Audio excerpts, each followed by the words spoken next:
How are you doing, Super Brain? I want to applaud you for being here and for playing full out and for also having the persistence. I believe to have an incredible super brain, you need growth and you need grit. And what is, growth? Obviously, you are committed to growing. That's why you're tuning in every single day. But grit is how to overcome adversity. So what are we going to learn today? Today, we're going to begin our quest for mastering these things called numbers. Numbers, because it really is the universal language out there, because everyone speaks different languages, but we all have this commonality of digits and numbers. Now, why are numbers important? Because they're everywhere. They're ubiquitous. They're everywhere. I mean, think about phone numbers. How many phone numbers did you used to remember years ago? Years ago. Dozens. All of them. That's how many numbers you remembered. All of them. How many numbers do you remember right now? One, maybe two. And it's not that you want to memorize hundreds of phone numbers, but we've lost the capacity just to remember one number. What about passwords? What about PIN numbers? You go to the ATM and you're like, what was that number for here? And birthdays, dates, anniversaries. When you travel, you need flight numbers, you need hotel numbers. There's numbers everywhere. Money, finances, everything is numbers, right? And so the challenge is, do you remember numbers? Most people don't, and I'll tell you why. It's not your fault. First of all, you weren't taught how to remember numbers, and number two, it's abstract. Like if I say 7491, I mean, how is that any different than 7493, right? It's very abstract, and when something's abstract, it's hard to get a grasp of it, right? Hard to see it clearly, and it makes it very hard to remember it. Now, even if you're good with numbers, this is going to make you better. So in this lesson and the lesson tomorrow, I'm going to show you how to become a master with numbers. So you could go and memorize pi, 3.14159, and you can memorize whether it's 100 digits or 20,000 digits or 5 digits. We got you covered, okay? Now first, I want to talk about the basics of remembering numbers. And tomorrow, I'm going to teach you an ancient code of memory. An ancient code of memory used by some of history's geniuses. And for some of you, it'll be the highlight of this quest. And if you have challenges with numbers, it's going to give you a new perspective on numbers and how easy those numbers can be memorized. Okay, so where are we going to start? We've kind of already started with the sun list. Remember we used basic association to create the sun list? You have numbers 1, 2, 3, 4, 5, 6, 7, 8, 9, 10. To 20. Some of you actually built on that list. Remember that? You went to 21, 22, 23, 24, 25. Some went to 30. And you could go up to like 31 flavors. You come up with these numbers, especially if you're into sports and you have, jerseys and stuff like that. So that was one way of prepping you for numbers. We also use that basic association to create the sum list to do the peg method. So everything builds on everything else. So in this lesson, I want to give you another memory tool, because when you have more memory tools, you have more options, you have more flexibility, and you have more brain power, right? More memory power, if you will. Some people really build out the sun list, but what you could also do is to create more lists. You might ask, wow, I've been using the sun list a lot, and the home list, and my body list, and your office list, and you have all these different lists. And can I make more lists? Yes, I'm going to show you how to do that right now, and it has to do with numbers. So let's say you have a picture now. It's no longer abstract. You have pictures from the numbers 1 through 20, and that's your sun. What's after sun? Socks. What's after socks? Traffic light. Say it out loud. We can do this together. Number 4 is what? Car. Go ahead. Star. What else? Soda. Rainbow. Octopus. Cat. Toes. Skis. Remember that? Good. We're going to be using it in a little bit. What's after skis? Roses, witch, gold, money. What was 16? Candles. 17, magazine. 18 was what? Truck, 18 wheels. 19, golf, the 19th hole, which is the watering hole. It's the bar. And finally, number 20 was what? Fox, for 20th century fox. Now, what you can do, using what you already know, if you want to remember some simple numbers, like 3 or 4 digit numbers, is that you already have a picture of the numbers 1, 2, 3, 4, 5, 6, 7, 8, 9. You have a picture from 1 through 9. And you can create a picture for 0. What could 0 be? 0 could be what? What does 0 look like? It looks like an egg. It could be a basketball, whatever you prefer. You have a picture for the digit 0. So 0, 1 through 9 you have covered. So if you want to memorize numbers, for instance, one of the things you can do with what you already know, not even building on what we're going to do today and tomorrow, is take those images and use those and make a chain link. So for example, if you are in a room, let's say you're given a number to memorize, maybe it's a time of day, whether it's 6:30, or maybe it's a room number. Maybe you're in 630 or 631 in your hotel room. All you have to do is really simple, is you already have a picture for this, right? You have a picture for 6. What's 6?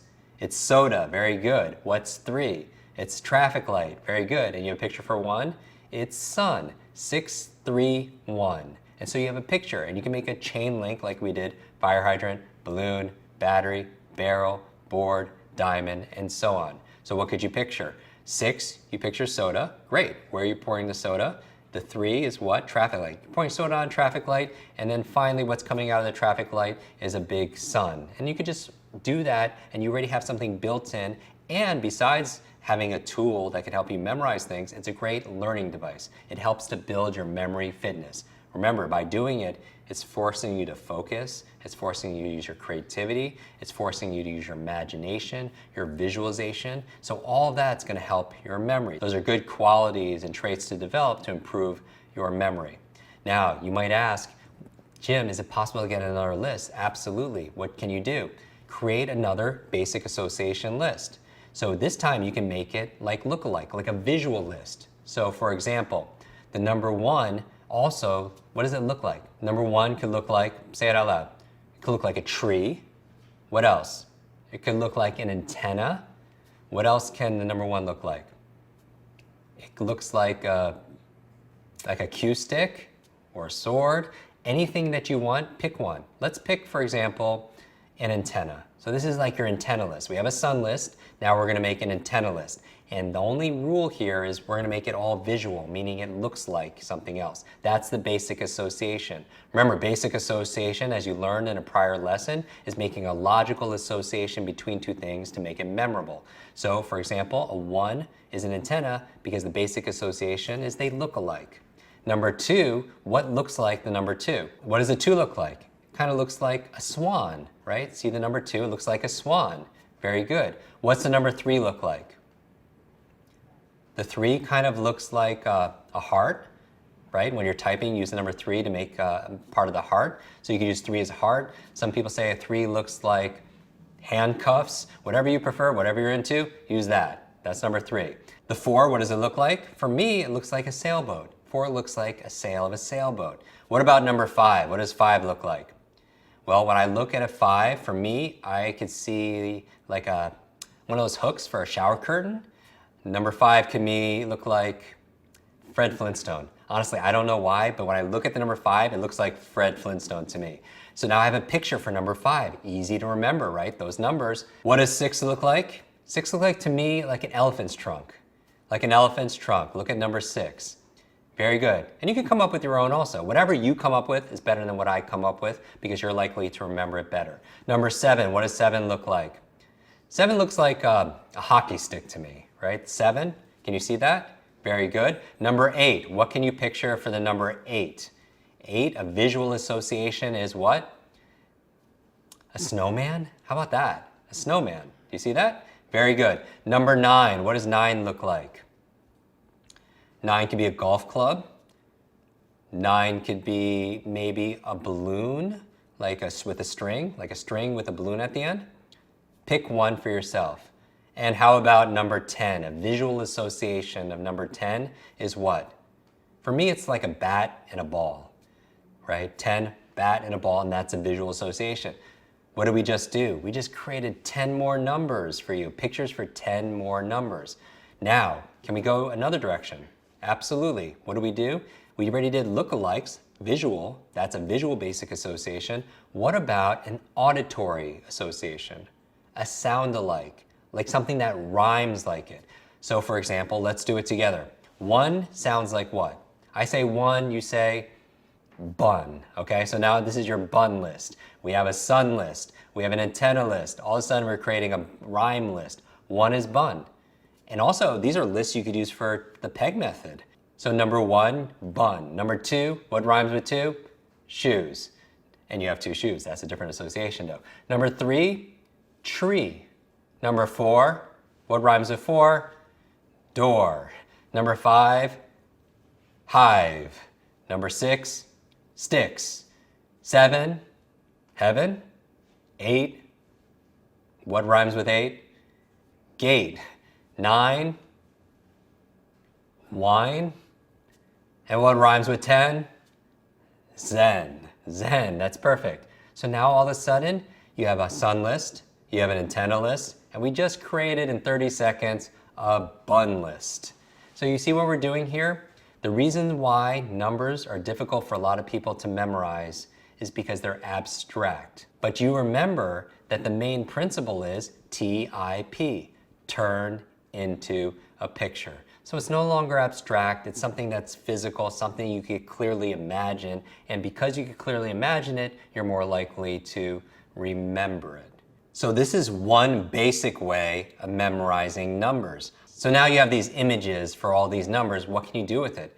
Really simple. If you have, let's say, somebody's birthday happens to be July 11th, and you're always missing that birthday all the time, what do? Well, you have a picture for this. What's 7 on your sun list? What's 7 on your sun list? It's what? A rainbow. Fantastic. What's 11 on your sun list? It's skis. So all you have to imagine next time you want to remember this person's birthday, imagine they're skiing down the rainbow. And maybe they're holding a birthday cake to remind you of birthday. And you're like, Jim, that's so silly, that's so childish. Who are the fastest learners? Children, right? And remember, these are all a means to an end. It's a way of encoding it so you could store it, then you could retrieve it back out. When you can encode it with emotion and visualization and silliness, you're more likely to remember it. And then it'll help you to remember, oh, birthday is July 11th, you'll remember it long term, and then the picture disappears. It was just a way of like a Trojan horse, putting it into your mind and having it stick. And then once you remember the data that you wanted to remember, like the date, the picture disappears. So let's say your anniversary is on January the 4th. What's that? January is the 1st, and then the 4, so it could be one of two things. You could either, number 1, it could be what? The antenna on that list, right? Number 1 is antenna on that list, and then the 4 was what? Sailboat. Fantastic. So imagine that you're going on your anniversary, you're celebrating your anniversary, and you're on the sailboat and you're each holding a what? A big antenna. And that reminds you of that. Or you could go to 14. What's 14 on your sun list?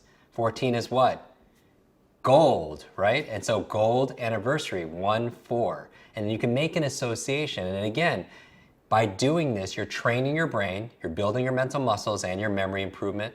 And what you're doing is you're coding it in a way that you're going to remember it moving forward. So most people forget a birthday or forget an anniversary or forget a password and they have nowhere to go. It's just gone. But with this, you remember someone's birthday, you're like, oh, what were they doing on their birthday? Oh, I saw them with the birthday cake, and what were they doing? Skiing down the rainbow. So you have somewhere to go. Skiing, 11, rainbow, 7. 7-11, July 11th. So Superbrain, what's your homework assignment?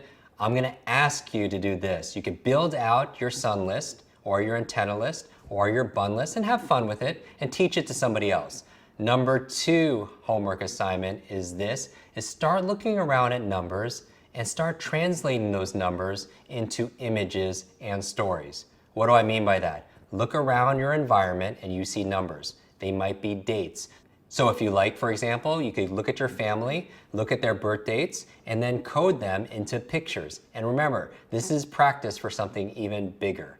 Practice for something even bigger. So go look at some dates that are important to you that you might not remember. They could be birth dates, they could be anniversaries, they could be anything, even things that are coming up, and practice turning them into look-alike pictures. And then of course, as always, share your results back in the community with your tribe, because again, that's where a lot of the magic happens. I hope you enjoyed this lesson. Tomorrow we're going to go deeper in numbers. I'm going to teach you the ancient code for remembering numbers. I'll see you tomorrow.